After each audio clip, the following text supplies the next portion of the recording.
దేవుని సన్నిధిలో జీవించిన వాడే, దేవుని దగ్గర ఉన్నవాడే. దేవుని దగ్గర ఉన్నవాడు చివరికి బయటికి వెళ్ళగానే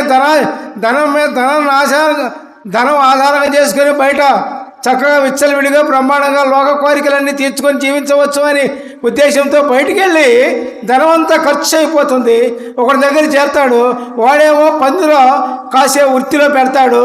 పందులు తినే పొట్టైనా సరే తిందామని ఆశతో ఉండగా వాడి కనీసం పందులో తినే పొట్టు కూడా దొరకదండి. చివరికి తిండి లేకుండా పోతుంది. చివరికి పిల్లరా అదే సంభవిస్తుంది.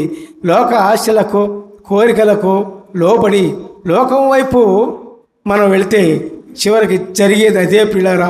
ఆ విధంగా జరిగిన వాళ్ళు లోకంలో లేకపోలేదు, ఉన్నారు అనేక మంది. ఆ స్థితికి రాకుండా ఉండాలంటే దేవుని యందే స్థిరపడి, దేవుని యందే నమ్మకంగా ఉండి, దేవుని యందే ఉండి మనం జీవితం గడపాలి చివరి వరకు కూడా. ఈరోజు మారు మనసు పొందామంటే మరి చివరి వరకు ఉండాలి. అది ఎవరో పక్క వాళ్ళని ఆశ్రయించి, స్నేహితులను ఆశ్రయించి, మరి మిత్రులను ఆశ్రయించి వెళ్ళి చివరికి ఎందుకు పనిలో పోకూడదు. స్నేహితులు అందరూ కూడా కొంపలు ముంచేవాళ్ళే. దేవునికి స్తోత్రం చేయండి, హల్లెలూయా. నీ మేలు కోరేది ఎవరు లేరు, దేవుడు ఒక్కడే నీ మేలు కోరేది, నీకు బ్రతుకునిచ్చేది. దేవునికి స్తోత్రం, హల్లెలూయా, ప్రైజ్ ది లార్డ్. మరి అతనికి ఆలోచన వచ్చింది, నా బ్రతుకిట్లా తయారైందేమి, ఈ విధంగా తయారైంది ఏంటి? అయ్యో, తినటానికి ఉండటానికి ఎంతో హాయిగా ఉండేవాడిని, పుష్కలమైన ఆహారం తినేవాడిని, ఏ లోటు లేకుండా ఉండేవాడిని. నా బ్రతుకు కనీసం పందులు మేపే బ్రతుకుగా ఉంది.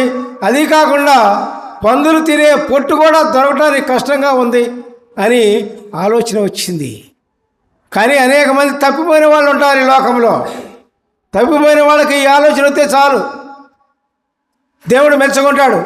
మరి ఎవరన్నా దేవుని దగ్గర నుంచి తప్పిపోయిన వాళ్ళు ఉన్నారేమో, జాగ్రత్త సుమి.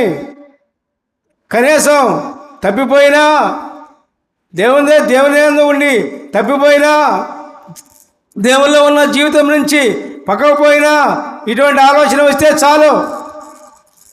మరి దేవుని దగ్గరికి వెళ్దామని, ప్రభు దగ్గరికి వెళ్దామని, యేసు దగ్గరికి వెళ్దామని ఆలోచన రావాలి పిల్లారా.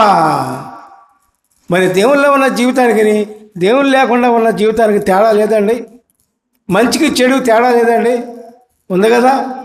మరి అట్లాగే మరి ఇతనికి కూడా అదే జరిగింది. ఆలోచించుకున్నాడు.